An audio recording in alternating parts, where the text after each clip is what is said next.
성동을 위한 성경 공부, 지난주에 21번 자료에 이어서 오늘 9쪽부터 12쪽까지 추가되어지는 것을 나눠드렸습니다.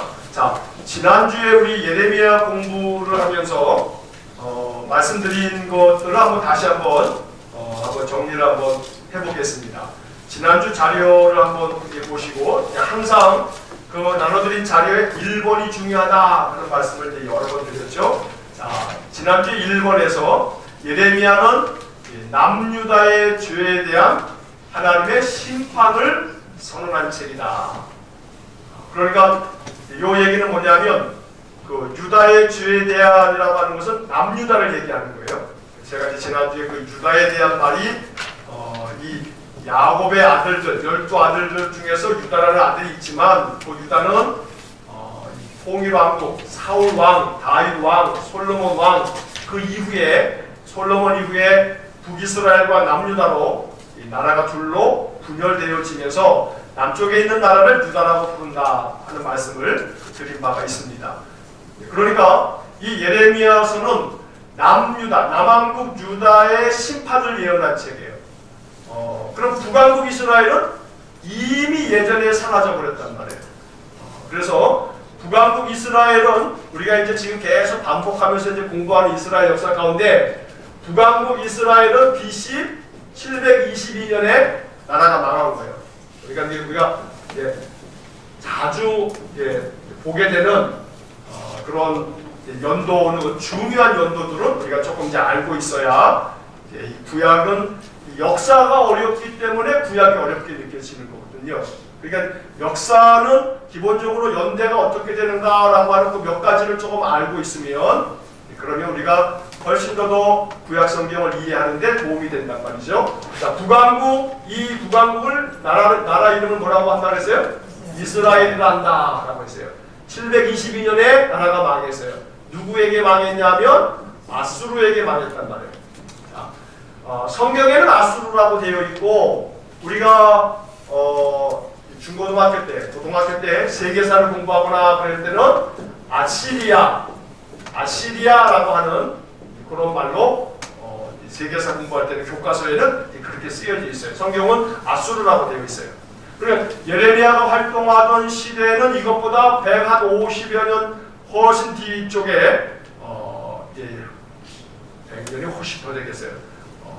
이루어진 일이에요. 자, BC 남왕국이 망한 것이 586년이라고 했죠. 자, 586년이니까 거의 한 150년 되겠군요. 자, 이 남왕국 유다가 망했어요. 자, 남왕국은 유다라고 부른다. 유다 지파가 대표적인 지파이기 때문에 어디에 망했냐면 바벨론에 망했어요. 자, 그러니까 예레미야서는 이 남왕국 유다의 멸망을 얘기하고 있는 거기 때문에 북왕국은 이미 예전에 다 망해서 없어져 버린 그런 상태이기 때문에 남유다의 멸망을 선포한 책이 예레미야서다. 자, 예레미야 선지자를 어떤 선지자라고 부른다고 그랬죠? 눈물의 선지자다. 왜냐하면 나라가 망하는 것을 목도하면서 그 유다 백성들에게 말씀을 선포하려다 보니 그 나라 망하는 그런 과정을 이 예레미야가 다 지켜보게 됐던 거예요. 바벨론에 의해서 나라가 망할 때 이 바벨론이 몇 번 침략해 들어오냐면 3번 침략해 들어와요. 그러니까 이 1차 침공, 2차 침공, 3차 침공 쉽게 말하면 6.25 전쟁이 3번 일어난 거예요. 6.25 전쟁이.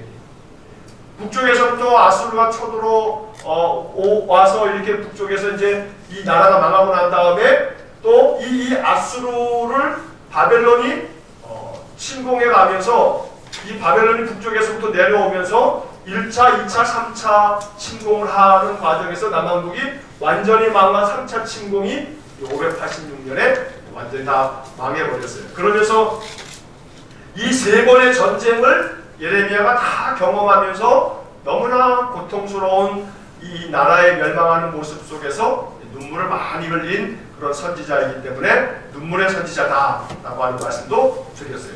자, 예레미야서는 특히나 예레미야라고 하는 이 이름 자체, 예레미야의 이름의 뜻을 우리가 좀 이해한다면 예레미야서가 전체적으로 어떤 이야기다라고 하는 것을 그 이름 속에서 그 의미를 우리가 찾을 수 있다라고 하는 말씀을 드렸어요. 그래서 예레미야라고 하는 이름의 뜻은 예레미야, 맨 끝에 야가 붙으면 뭐라 그랬어요? 여호와, 야훼라고 하는 히브리 말을 영어로 바꾸면 그게 여호와 이렇게 되거든요. 그러니까 맨 끝에 야라고 하는 단어가 글자가 나오면 여호와는 이런 뜻이구나 라고 짐작을 하시면 되고, 예레미야는 여호와께서 세우신다, 여호와께서 높이신다. 자, 이것은 예레미야 선지자를 통해서 하나님이 유다 백성들을 회복시키실 것을 말하는 거고, 그거보다 먼저 하나님께서 여호와께서 어떻게 하신다고요? 휙 던지신다. 남유다 백성들을 여호와께서 던져버리시는 거예요. 어디로 던지시냐 하면 바벨론 땅으로 휙 던져버리는 거예요. 그래서 바벨론 땅으로 여호와께서 유다 백성들을 휙 던져버리신다 라고 하는 의미에서 여호와께서 던지신다, 이런 뜻이 예레미야라고 하는 말의 뜻이라는 말이에요. 그래서 바벨론으로 던지셔가지고 몇 년 동안 바벨론에 있냐면 70년 동안 있는다. 그래서 이사야부터 말라기까지 17권의 선지서 중에서 남유다가 망하고 70년 동안의 바벨론의 포로로 잡혀가 있을 거다 라고 하는 것을 예언한 선지자, 그러면 예레미야 선지자, 이렇게 우리가 대답을 하면 되는 겁니다. 자, 예레미야 선지자는 선지자들 중에서 가장 오랫동안 활동을 했어요. 5명의 왕이 이렇게 재임하는 기간 동안에 예레미야가 활동을 했다라고 하는 말씀을 지난주에 드렸죠. 그래서 지난주에 이렇게 족보를 좀 써놨었어요. 자, 맨 처음에 누구였어요? 요시야. 자, 요시야 왕의 아들 누구였어요? 5글자. 여호아하스. 자, 여호아하스가 왕이었는데 애굽에 의해서 이 여호아하스가 폐위당했어요. 그래가지고 얘네 형이 왕이 됐어요. 누구요? 여호야김. 김씨가 먼저 나오는 거예요. 여호야김. 자, 이 여호야김이 왕이 된 다음에 그 여호야김의 아들이 왕이 됐다고 했어요. 여호야김. 자, 여호야김이 애굽에 의해서 이 왕이 됐는데 바벨론에 의해서 얘가 이제 쫓겨나고, 그리고 얘가 왕이 됐다가 얘가 바벨론에 이제 끌려가게 돼요. 그리고 난 다음에 바벨론, 얘네 둘은 애굽 때문에 왕이 된 거고, 얘하고 얘는 바벨론 때문에 왕이 된 거예요.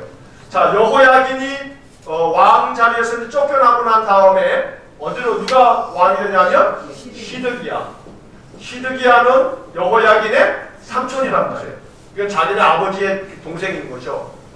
자, 그래서 요시야의 3명의 아들이 왕이 됐다. 그래서 요 순서를 이렇게 위치를 딱 보시게 되면, 그리고 시드기야가 왕이 됐을 때 이제 나라가 완전히 망하게 되는 그런 이야기를 우리가 이제 열왕기 하에서도, 역대 하에서도, 그리고 예레미야서에서도 이 사람들의 이야기가 펼쳐지게 되는 겁니다. 자, 요 정도를 여러분들이 이제 지난주에 이렇게 공부한 것을 알고 계시면 구약 성경에서 아주 중요한 역사뿐만 아니라 예레미야서의 시대적 배경을 우리가 아는 것이 되는 겁니다. 자, 이제 오늘 나눠드린 프린트 9쪽을 한번 보시겠습니다. 이제 26장서부터 나머지 52장까지의 내용을 한 번씩 살펴보는 건데, 여러 번 말씀드립니다만 이렇게 우리가 이제 이 수요 성경 공부 시간에 쭉 살펴보는 것은 그 이야기의 전체적인 이제 흐름을 잡고 보는 거예요. 그래서 새벽에 통독했던 것들하고 같이 이렇게 이제 밑줄 그은 것하고 같이 연결해서 이제 보시게 되게 되면 그 내용들을 이해하실 수가 있어요. 자, 26장 한번 2번 예레미야와 유다와의 갈등이라고 하는 말씀을 제목이 있는데, 자, 1번 한번 같이 읽어보겠습니다. 예레미야는 말씀을 외치다가 백성에게 죽을 위기에 빠지나 그의 확신에 찬 메시지를 들은 보관들은 그를 살려준다. 자, 예레미야 26장 14절과 15절 성경 구절부터 써 있는데 한번 같이 읽겠습니다. 보라, 나는 너희 손에 있으니 너희 의견에 좋은 대로 옳은 대로 하려니와 너희는 분명히 알아라. 너희가 나를 죽이면 반드시 무죄한 피를 너희 몸과 이 성과 이 성 주민에게 돌리는 것이니라. 이는 여호와께서 진실로 나를 보내사 이 모든 말을 너희 귀에 말하게 하셨습니다. 한마디로 얘기해서 예레미야는 나라가 망한다고 계속 얘기하니까 어느 나라 사람이 자기 나라 망한다고 얘기하는데 좋아할 사람이 어디 있겠어요? 더더군다나 통치자들이면 권력자들이면 더더욱이 나라가 망한다고 말하는 예레미야가 반역자 같지 않겠어요? 네가 도대체 왜 우리 나라가 망한다고 하느냐? 우리가 지금 애국을 잘 섬기고 있는데 어디 바벨론에 망한다고 그러냐? 하면서 사실 예레미야가 활동했던 초기에는 애국하고 이 남유다가 끈끈한 관계 속에 있었단 말이에요. 그러니까 이 예레미야가 얘기하는 얘기들은 남유다의 통치자들의 입장에서는 뭐 씨앗도 맺히지 않는 얘기예요.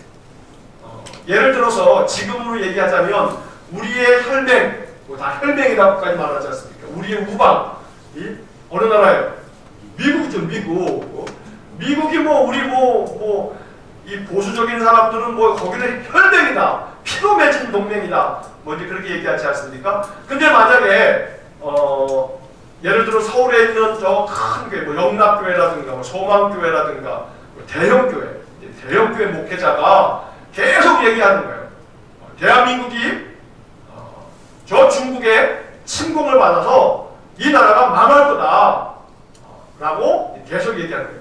그러니 미국하고 좋은 관계 이렇게 맺으려고 하지 말고 중국하고 외교적으로 좋은 관계를 맺어가야 된다. 그렇지 않으면 우리 나라가 망한다 라고 하는 얘기를 설교 시간마다 계속 해대면 당회장실로 어떤 양복 입은 사람들이 찾아올 거예요. 누구냐면 소위 국정원이라고 하는 데서 도대체 목사는 왜 요즘에 그런 설교만을 계속 하느냐고 하면서 조사에 들어갈지 몰라요. 물론 시대가 바뀌어서 그렇지 않을 수도 있지만 여러분들 그거 아세요? 지금은 어떤지 모르겠어요. 지금도 아마 그거 아니라고 말할 수가 없어요. 어느 정도 큰 대형 교회는요, 국정원 직원들 중에 매 주일마다 주일 예배 들어가서 동향을 살펴요. 예전 시대는 더 심했어요. 그래서 목회자들의 설교, 그러니까 소위 말해서 몇만 명 상대는 그 대형 교회들 있죠. 대형 교회들은 이 국가 권력기관의 이 정보기관 쪽 사람들이 들어가서 항상 종교계 쪽의 동향을 살펴요. 그렇게 되어져 있어요, 시스템이. 그러니까 만약에 그렇게 예레미야처럼 나라가 망한다. 그런데 그 나라는 지금 이렇게 돈독한 이 애국하고 지금 동맹관계를 맺었지만 바벨론을 가만히 두면 안 된다. 우리 바벨론에게 망할 수 있다. 라고 하는 얘기를 계속하게 되면 예레미야가 결코 자기 민족에게 좋을 리가 없는 거예요. 그러니까 오늘 이 이야기처럼 예레미야는 말씀을 외치다가 백성들에게 죽을 위기에 빠지나 라고 하는 것은 유다 백성들이 저놈의 새끼 안 되겠다 하면서 자꾸 이제 그러니까 지금은 이제 시대가 바뀌었습니다만 옛날 군사정권 시대만 하더라도 만약에 그런 식으로 중국에 우리가 망할 거다 라고 하는 식으로 얘기하게 되면 그걸 잡혀간단 말이에요. 진짜 잡혀가서 언제 어떻게 되버릴지 몰라요. 그런 시대도 있었죠. 그러니까 예레미야가 그런 형편에 있다는 겁니다. 자, 2번 한번 같이 읽겠습니다. 예레미야는 예루살렘에서 유다의 미래에 대해 거짓 예언하는 거짓 선지자들과 충돌한다. 자, 여기서 거짓 예언하는 거짓 선지자들이라고 하는 말은 뭐냐면 예레미야는 계속 나라가 망할 거라고 경고하는데 거짓 선지자들은 아니다. 우리 나라가 지금 애국하고 얼마나 튼튼한 동맹을 맺고 있는데 설사 바벨론이 침공에 들어온다 하더라도 누가 도와준다? 애국이 도와줄 텐데 걱정하지 마시라 라고 하는 얘기를 계속하는 거예요. 그래서 이 예레미야와 이 거짓 선지자들 사이에 충돌이 많았던 거죠. 자, 3번 같이 읽겠습니다. 예레미야는 포로 중에 있는 거짓 선지자들과 논쟁을 한다. 29장 10절부터 13절 한번 읽겠습니다. 여호와께서 이와 같이 말씀하시니라. 바벨론이 70년이 차면 내가 너희를 돌보고 나의 선한 말을 너희에게 성취하여 너희를 이곳으로 돌아오게 하리라. 여호와의 말씀이니라. 너희를 향한 나의 생각을 내가 아나니 평안이요 재앙이 아니니라. 너희에게 미래와 희망을 주는 것이니라. 너희가 내게 부르짖으며 내게 와서 기도하면 내가 너희들의 기도를 들을 것이요 너희가 온 마음으로 나를 구하면 나를 찾을 것이요 나를 만나리라. 12절 13절 같은 말씀들은 참 좋은 말씀이죠. 듣기에도 얼마나 좋습니까? 그런데 이 지금 이야기들은 예레미야가 거짓 선지자들하고 지금 계속 논쟁을 벌이고 있는 그런 이야기들이에요. 그 논쟁 가운데서 사람들은 이 거짓 선지자들은 그 당시에 종교 지도자들을 말하는 거예요. 많은 종교 지도자들이 포함되어 있어요. 예레미야에게 계속 얘기하는 거죠. 네가 나라가 자꾸 망한다고 얘기하는데 너 그거 하나님이 진짜 너한테 한 말이냐? 하면서 너 왜 자꾸 이 나라가 망해서 재앙을 당할 것이라고 얘기하냐? 하면서 막 윽박지르고 협박을 하고 죽이겠다고 막 협박하고 막 그런단 말이에요.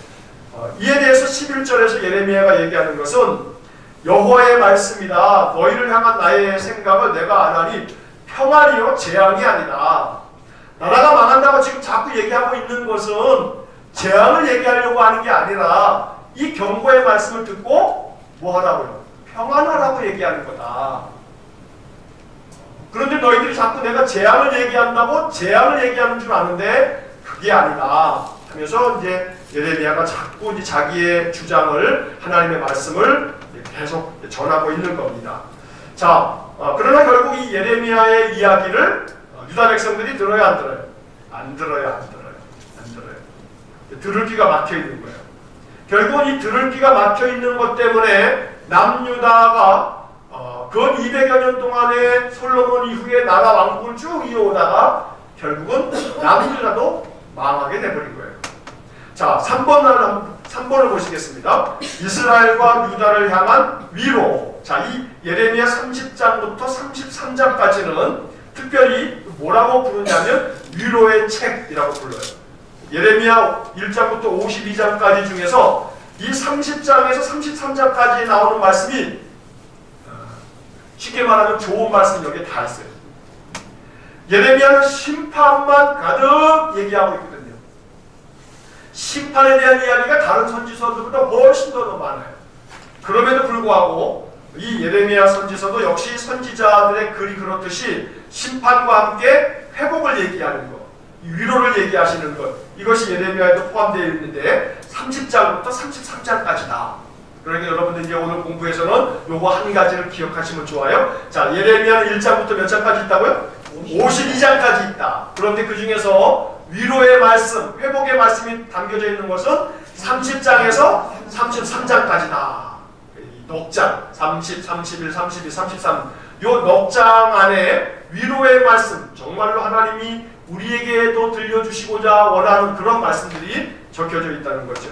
자, 1번 한번 같이 읽겠습니다. 하나님께서 예레미야에게 이스라엘과 유다가 포로 생활로부터 회복이 될 것과 새 언약을 맺을 것을 말씀하신다. 30장 3절 한번 읽겠습니다. 여호와의 말씀이니라. 보라, 내가 내 백성 이스라엘과 유다의 포로를 돌아가게 할 날이 오리니 내가 그들을 그 조상들에게 준 땅으로 돌아오게 할 것이니 그들이 그 땅을 차지하리라. 여호와께서 말씀하시니라. 자, 앞에서 29장을 볼 때 29장 그 10절 말씀에서 바벨론에서 70년이 차면 내가 너희를 돌보고 이런 구절을 좀 아까 읽었었는데 예레미야가 70년 동안에 바벨론의 포로로 잡혀갈 거다 라고 하는 말씀을 예언하면서도 이 30장 3절 말씀처럼 내 백성 이스라엘과 유다의 포로를 돌아가게 할 날이 오리니, 이게 이제 회복의 말씀을 얘기하는 겁니다. 포로 생활 70년이 다 차면 내 백성, 이 유다 백성들을 돌아가게 하겠다.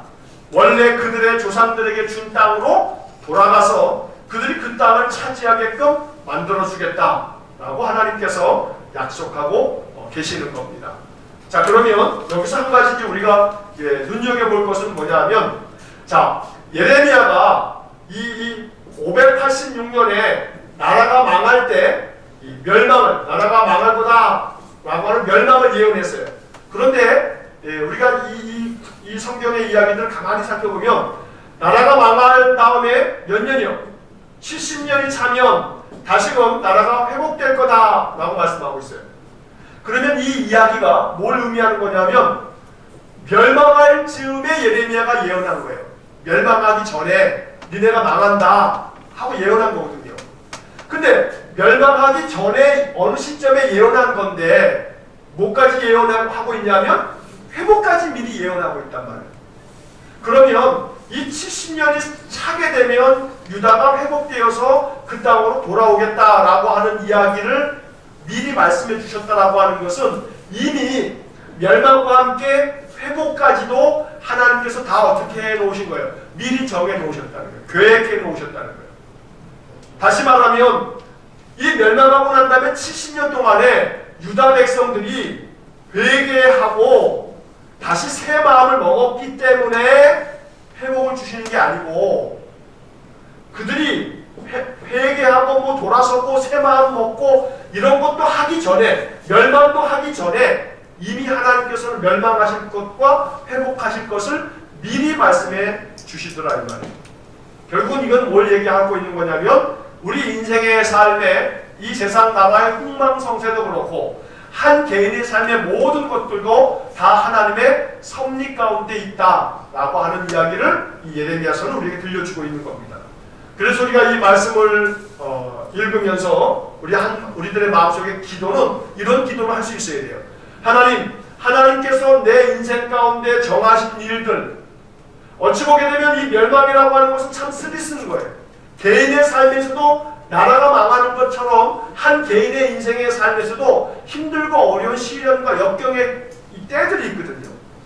그러나 분명한 사실은 시련과 역경의 때가 있지만 그것 통해서 그 백성을 연단시키시고 하나님 백성으로 다시금 새롭게 만들어 가시면서 하나님은 반드시 뭘 계획해 놓으셨냐면 회복을 계획해 놓으셨단 말이에요. 그리고 인생의 삶에서 가장 완전한 회복은 뭐냐면 우리가 하나님 나라에 가는 거예요. 하나님 나라에 가는 거. 우리가 하나님 나라에 가는 것이 우리 인생 가운데서 가장 완전한 회복을 얘기하는 거예요. 우리가 어디로부터 왔어요? 하늘로부터 왔어요. 그러니 하늘로부터 왔으니 다시 하늘로 돌아가는 것이 가장 온전한 회복이에요. 그러나 우리가 연약하기 때문에 이 육신을 입고 인생을 살아가게 될 때는 인생의 삶에서 가장 마지막 끝, 가장 마지막 추락, 어떤 점에서 가장 마지막에 가장 최후의 절망적인 그런 순간을 우리 죽음으로 여기지만 그러나 육신으로는 그렇지만 우리가 본질적으로 우리의 심령이 하나님께로 돌아가는 그것이 가장 온전한 회복이고 동시에 우리가 인생을 살아가는 동안에는 수많은 시련과 역경과 고난과 환난들이 있지만 그러나 계속해서 하나님 우리에게 뭘 주시냐면 회복의 은혜를 주신다는 거예요. 그래서 우리들의 마음속에 항상 구할 것은 회복을 사모하셔야 돼요. 회복. 날마다 하나님 회복해 주십시오. 회복시켜 주십시오. 내 영을 회복시켜 주시고 내 삶을 회복시켜 주시고 나의 가정과 나의 산업과 우리 가족들이 일하는 모든 일터와 모든 삶의 영역들을 회복시켜 달라고 하는 그런 기도를 우리가 늘 드리는 것이 이 예레미야서 선지서들을 읽을 때마다 가장 중요한 기도는 회복에 대한 기도다 라는 말씀을 우리가 잊지 말아야 되겠습니다.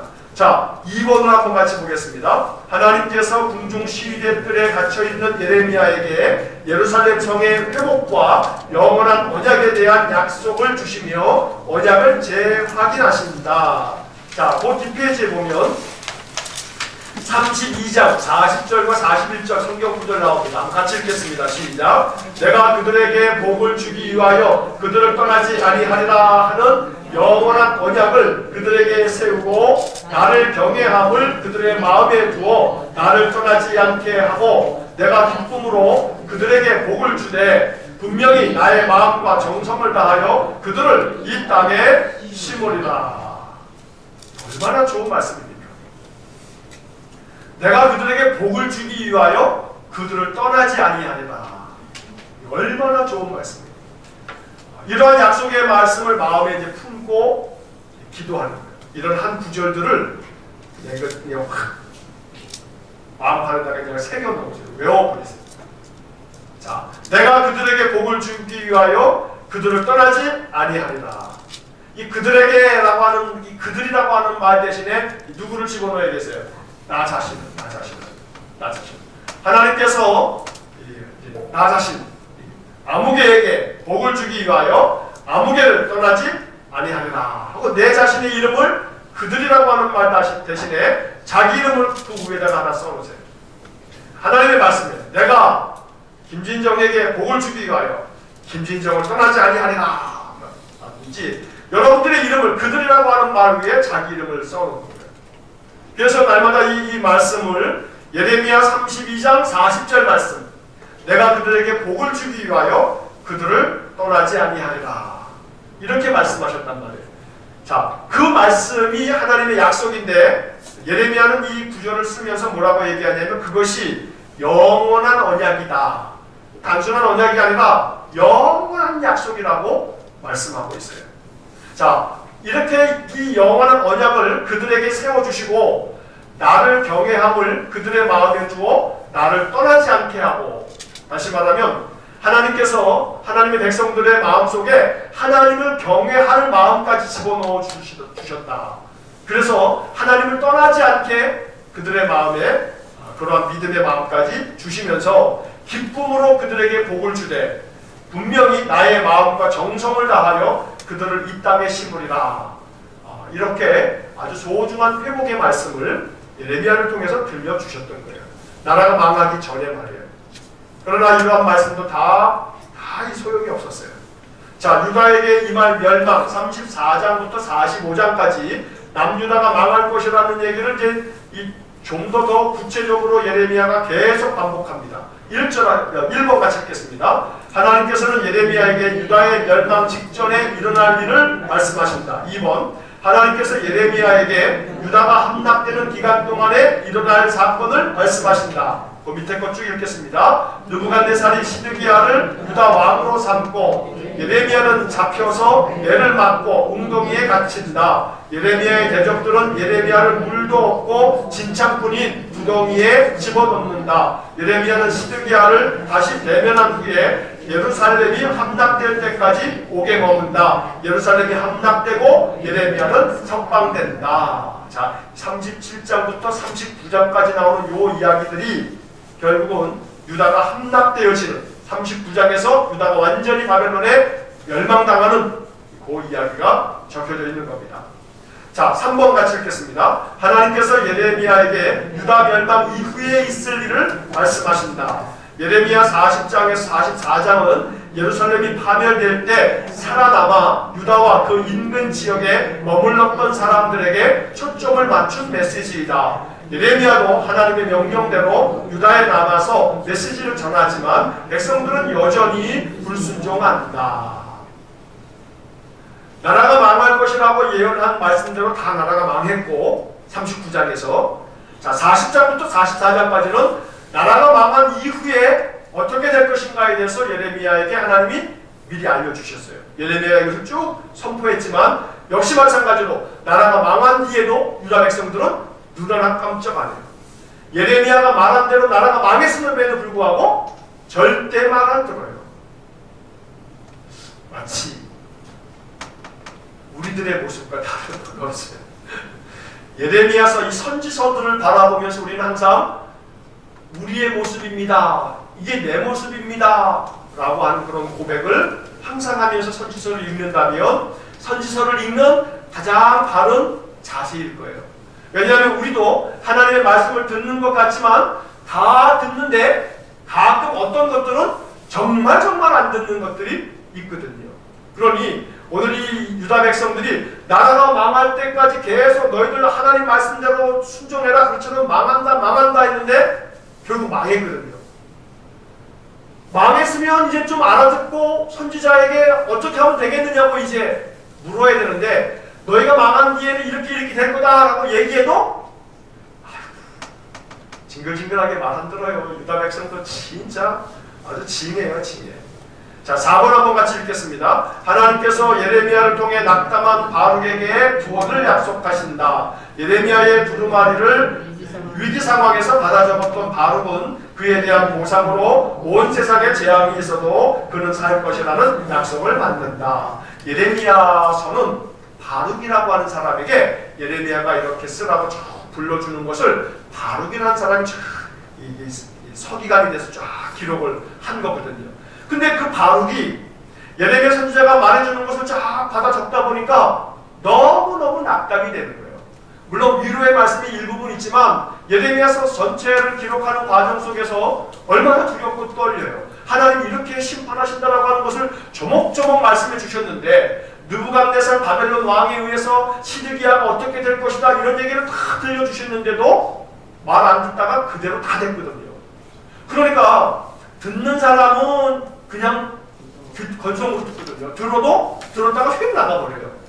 근데 쓰는 사람은 이거는 듣는 사람하고는 다른 거예요. 이야기를 들으면서 그걸 다 적었는데 바룩의 마음에 이걸 들으면서 너무너무 낙담이 되고 막 어찌할 바를 모르는 거예요. 그때 하나님께서 예레미야를 통해서 바룩에게 자비를 베풀어 주셔요. 바룩아, 네가 선지자의 글들을 이렇게 쭉 썼으니 그러면서 온 세상이 재앙을 당해도 너는 내가 살려줄 거다 라고 하는 그런 약속을 받는 그런 장면들이 나온다는 겁니다. 자, 46장에서 이제 51장까지는 이거는 이제 뭐 그 주변 나라들, 이 남유다만이 아니고 주변에 있는 나라들이 망할 것이라고 하는 그런 이야기들을 쭉 계속해서 말씀하고 있어요. 그래서 자, 1번 한번 같이 읽겠습니다. 예레미야는 애굽이 바벨론에게 멸망할 것을 예언한다. 아까 말씀드린 것처럼 이 애굽이라고 하는 나라를 남유다가 너무 좋아했거든요. 그래서 애굽에 그냥 모든 걸 다 의지하고 의탁했어요. 그랬는데 바벨론에 망한다라고 하는 얘기를 그렇게 들어도 아니야, 우리는 혈맹 애굽이 있어 라고 했다가 결국은 그냥 와장창 다 무너졌던 거죠. 그러나 하나님께서는 애굽도 바벨론에 의해서 멸망한다 하고 얘기하고 뒤에서는 바벨론도 망할 거다라고 하는 얘기를 맨 마지막에 가서 하는 겁니다. 자, 11페이지에 보시게 돼요. 2번 같이 읽겠습니다. 예레미야는 블레셋을 향한 심판의 메시지를 전한다. 3번 예레미야는 모압을 향한 심판의 메시지를 전한다. 4번 예레미야는 암몬을 향한 심판의 메시지를 전한다. 5번 예레미야는 에돔을 향한 심판의 메시지를 전한다. 6번 예레미야는 다메섹을 향한 심판의 메시지를 전한다. 7번 예레미야는 게달과 하솔을 향한 심판의 메시지를 전한다. 8번 예레미야는 엘람을 향한 심판의 메시지를 전한다. 9번 예레미야는 바벨론을 향한 심판의 메시지를 전한다. 자, 이렇게 심판의 메시지들이 쭉 전해지고 있는데 이렇게 여기에 갈릴리가 있고 요단강이 있고 사해가 이렇게 큼지막하게 있다면 자, 여기에 이제 여기에 북이스라엘 여기에 이쪽이 남유다 좀 나뉘어졌다라고 한다면 자, 요쪽에 요게 지중해입니다. 이 지중해고 요 밑에 이렇게 쫙 있는 거예요. 요게 이제 시나이 반도예요. 시내산이 요 밑에 있어요. 그리고 이쪽으로 붙어 있는 이 커다란 대륙이 이게 지금 아프리카 대륙이에요. 아프리카 대륙이 이렇게 이제 있는 거예요. 자, 그러면 블레셋은 어디에 있냐면 먼저 애굽은 여기 이제 아프리카 북쪽에 있는 게 이제 이집트고, 그리고 블레셋은 남유다의 서쪽 지역에 있어요. 블레셋이 요렇게 붙어 있는 게 이 블레셋. 요점에 이게 블레셋이에요. 자, 그리고 블레셋, 그 다음에 모압은 사해. 요게 이제 사해인데 사해 동쪽에 있는 게 요게 이제 모압이에요. 모압. 그래서 이 모압 땅에 요쯤에 느보산이 있어요. 이 느보산에서 모압 평지, 느보산에서 모세가 이 느보산에 올라가서 죽는단 말이에요. 자, 그런데 이쪽 건너편으로 가면 여기 이제 여리고가 있고, 그래서 가나안 땅을 정복하는 거죠. 모압이 이쪽에 있고, 그리고 암몬은 어디에 있냐면 모압 위에 암몬이 있어요. 그리고 모압 밑에 에돔이 있고요. 자, 이렇게 나라들이 편성되어 있어요. 구성되어 있어요. 자, 그다음 저 북쪽에, 이쪽 북쪽으로 해서 아수르가 있었고요. 자, 그리고 그 밑에 보게 되면 다메섹이라고 하는 것은 그 아수르의 나라의 한 도시예요. 다메섹은 요 북쪽에 위치한 것이고, 게달과 하솔이라고 되어 있는데, 게달과 하솔이라고 하는 것은 북이스라엘, 이쪽에 블레셋이라면 요 북이스라엘 쪽에, 북쪽에 있는 요 서쪽에 게달과 하솔이 이쪽 지역에 있는 하나의 이렇게 작은 도시 국가들이에요.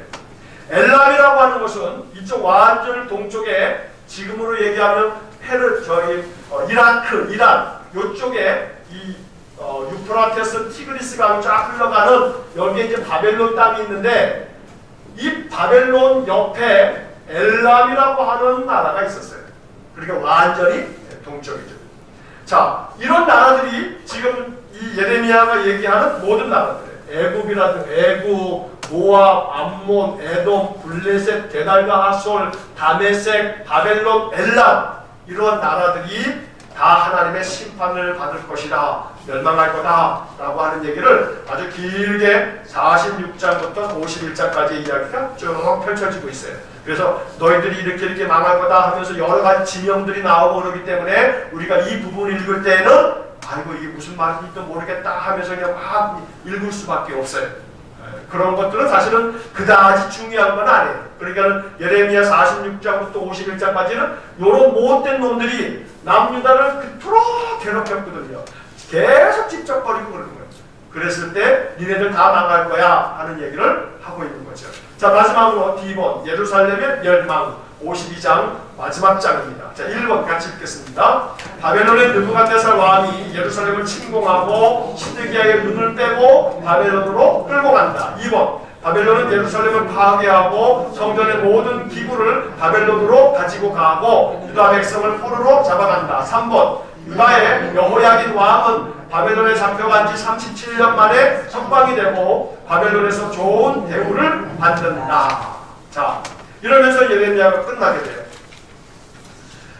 이 예레미야가 39장에서 나라가 이 바벨론의 침공을 받고 난 다음에 40장 그 이후에서 멸망 이후에 이런 일이 있을 거다 하는 이런 이야기들을 쭉 쓰면서 이 예레미야의 이야기들은 바벨론의 포로로 잡혀간 백성들에게도 전해졌거든요.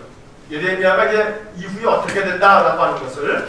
그래서 예레미야는 바벨론의 포로로 잡혀간 유대인들에게까지 예레미야서의 일부들을 전달을 해줬어요. 예레미야서가 그렇게 전달이 된 거죠. 자, 그래서 예레미야가 예레미야서를 통해서 이야기하는 것은 어쨌든지 간에 니네들이 바벨론에 가서 70년 동안은 있어야 돼. 하나님 그렇게 정해 놓으셨어. 그러니 바벨론에서 너희들이 잘 생활하도록 해. 이게 예레미야서의 군데 나와요. 그래서 이 예레미야서를 읽었을 사람 중에 한 사람이 누구냐 하면 바벨론에 가서 높은 지위에까지 올랐던 다니엘이에요. 그럼 여러분 생각해 보십시오. 다니엘이 바벨론의 왕에 의해서 다니엘, 사드락, 메삭, 아벳느고, 다니엘의 이 세 친구들이 바벨론의 왕에 의해서 딱 택함을 받아가지고 바벨론 나라의 높은 이 지위에까지 올랐거든요. 그러면 어떻게 유다 백성이 바벨론에 가가지고 거기에 정치적인 높은 관직을 받을 수 있었는가라는 생각을 하게 되는데, 바로 예레미야서를 이 바벨론의 포로로 잡혀갔던 사람들, 그 중에서 다니엘을 포함해서 많은 사람들이 예레미야서를 받아들고 읽으면서 하나님께서 70년 동안의 바벨론에서 어쨌든 지나게 만드셨으니 여기서 우리가 하나님 섬기면서 잘 이 나라에서 버텨야 된다, 견뎌야 된다 라고 생각을 한 거예요. 그래서 이 다니엘서를 공부할 때 우리가 또 한 번 얘기를 하겠습니다만, 다니엘은 바벨론에 잡혀가 있으면서도 높은 관직을 가지고 있는 상태 속에서도 하루에 3번 예루살렘을 향해서 문을 열고 계속 하나님 앞에 기도하는 삶을 살았던 거예요. 그러니까 바벨론에 잡혀갔던 이 포로들은, 유다 포로들은 다 그런 것은 아니지만 하나님 앞에서 신실하게 믿음을 지켰던 사람들이 그 속에 있었던 거예요. 우리가 이전에 그 에스라 느헤미야를 공부할 때 포로로 잡혀갔다가 귀환하는 사람들의 명단, 그리고 귀환할 때 그 인구, 이런 것들에 대해서 느헤미야 공부할 때 한번 제가 설명을 드린 적이 있었거든요. 나중에 한번 느헤미야서 자료를 한번 앞에 가서 쫙 펼쳐서 보시면 거기에 이 바벨론이 망하고 난 다음에 느헤미야가 에스라와 함께 1차 귀환은 스룹바벨, 2차 귀환은 에스라, 3차 귀환은 느헤미야, 이렇게 3번에 걸쳐서 스룹바벨, 에스라, 느헤미야가 사람들을 데리고 갔을 때 그때 갔던 사람이 불과 5만, 6만, 10만 명도 채 안 되는 사람들.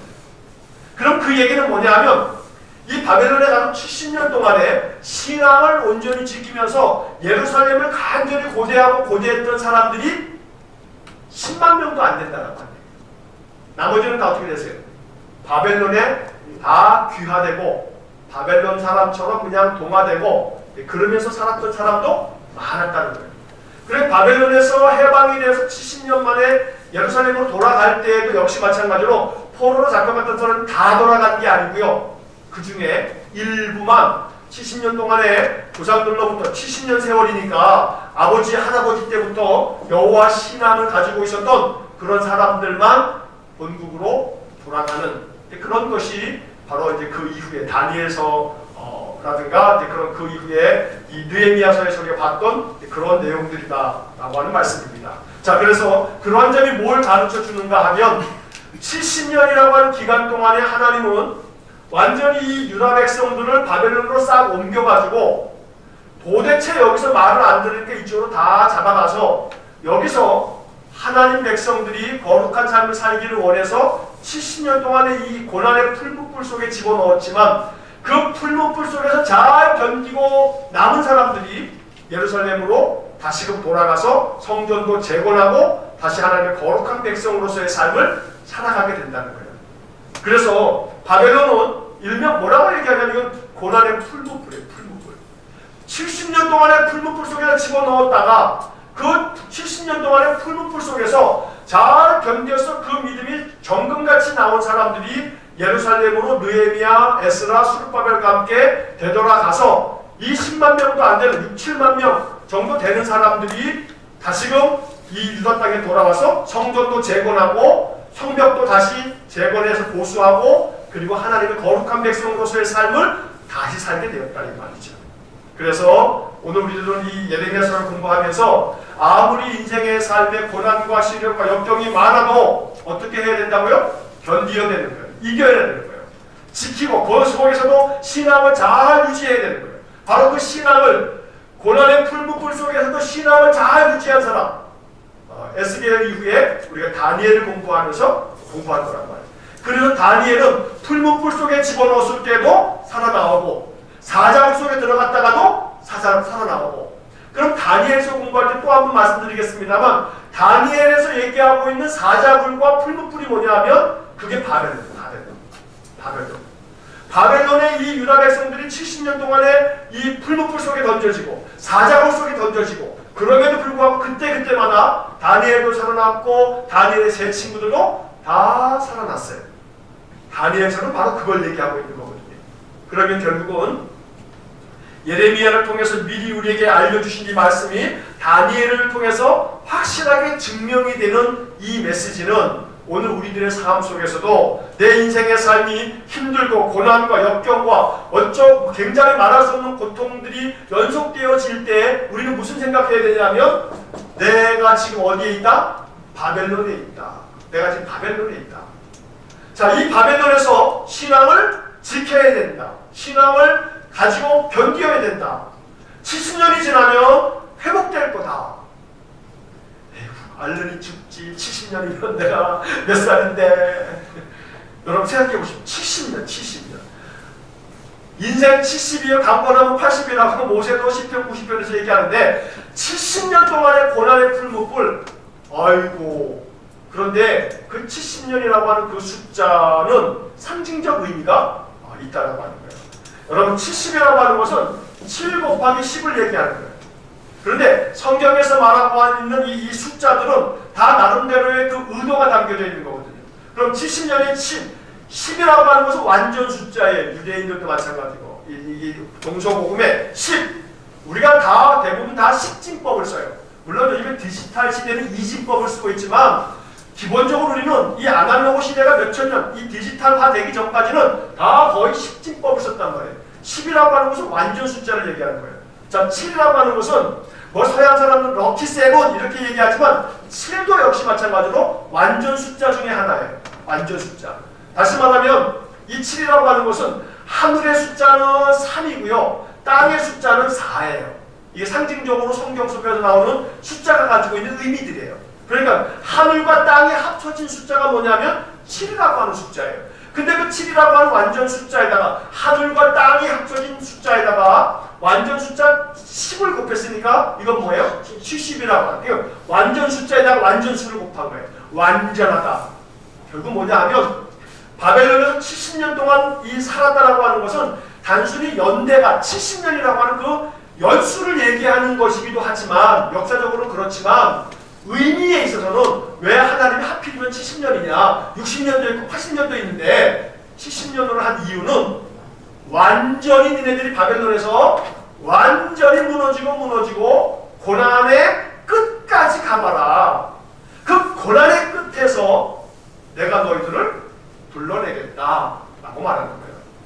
그래서 이사야서를 우리가 공부할 때 이사야서에서도 하나님께서 우리를 버리셨는가 하는 그런 얘기들을 하는 이야기들이 많이 나오죠.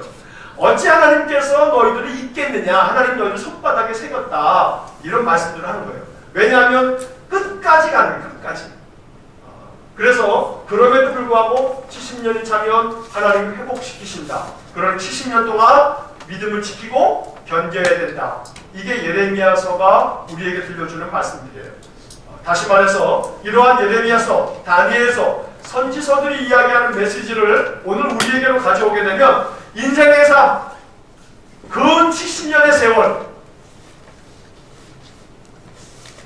살고 보니, 권사님, 살고 보니 인생이 우리의 인생의 삶이 뒤돌아보니 고난의 연속, 고난의 연속. 어떻게 내가 살아왔나 싶을 정도로 우리 김 권사님처럼 80이 넘으신 어르신들은 일제시대 때부터 다 겪으셨어요.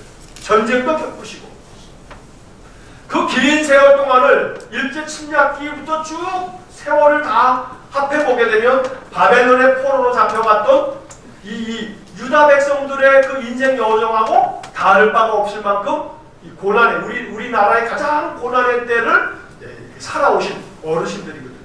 그러니까 우리 인생의 삶이 그렇게 70년 바벨론에서의 포로 생활처럼 고난과 고난의 완전한 고난 속에 파묻혀 있어도 하나님께서 그 고난의 세월 속에서 믿음을 지키고 그렇게 신실하게 하나님 섬기는 믿음 가운데 살아갈 때에 다시금 너희들을 바벨론 땅에서 돌아오게 하겠다. 예루살렘 하나님 본향으로, 하나님 나라, 하나님 천국으로 너희들을 다 돌아오게 할 거고 이 하나님 나라에서 너희들을 그곳에 심어 놓을 거다. 이게 바로 선지서들이 담고 있는 그런 메시지다 라고 하는 말씀입니다.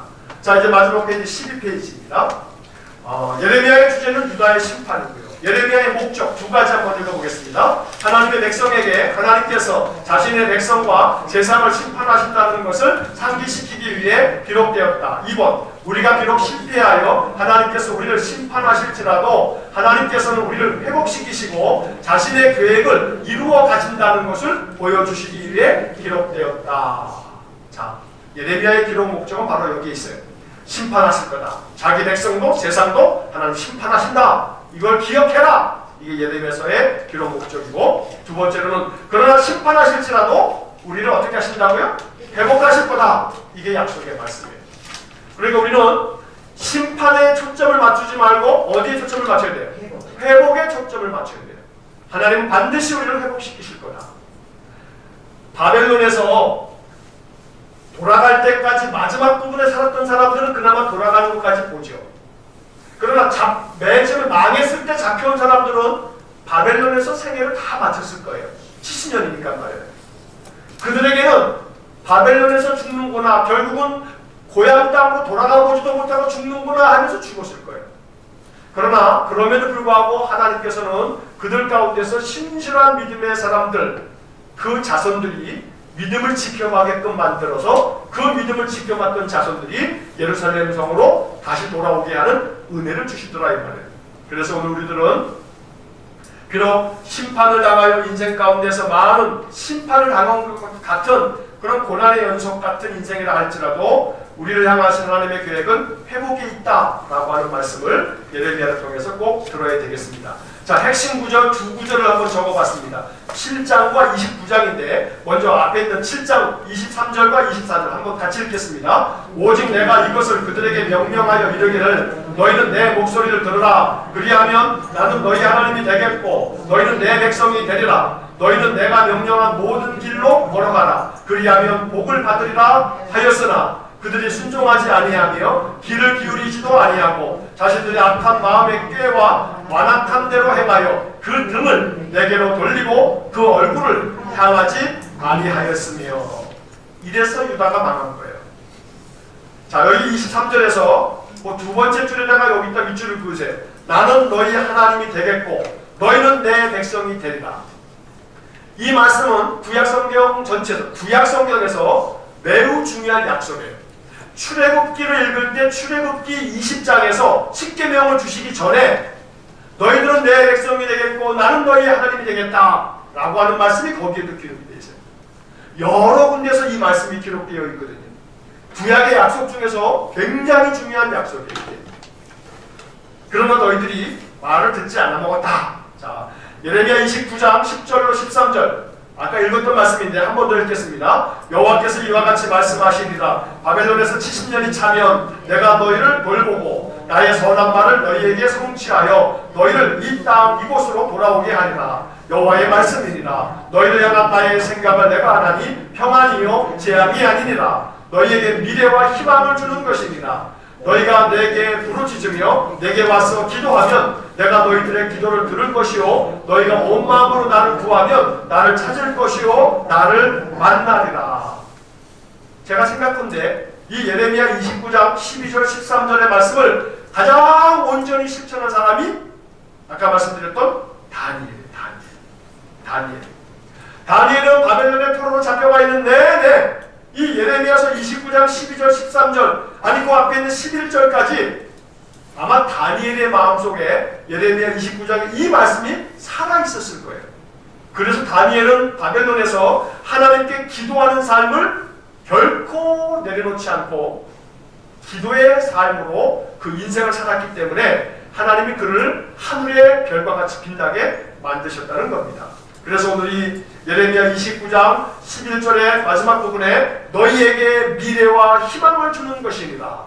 오늘 이 하나님께서 주시는 미래와 희망이 예레미야 선지자를 통해 주신 하나님의 음성이 될 수 있기를 간절히 축원합니다.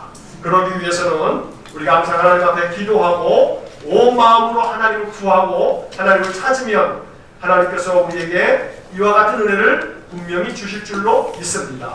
우리는 이 예레미야서를 마치면서 아까도 말씀드린 것처럼 예레미야서의 말씀을 듣고 이 기록된 말씀을 읽으면서 가장 확실하게 일평생을 살았던 사람 다니엘을 기억하셔야 돼요. 그래서 이 예레미야서의 말씀을 다니엘처럼 우리 마음속에 간직하고 간직해서 이 말씀들이 우리에게 회복의 약속이 될 수 있고 그 약속대로 내 삶이 이렇게 회복되어져 갔다고 고백할 수 있는 그런 믿음의 사람 또 말씀의 증인이 될 수 있기를 간절히 축원합니다. 함께 기도하시겠습니다.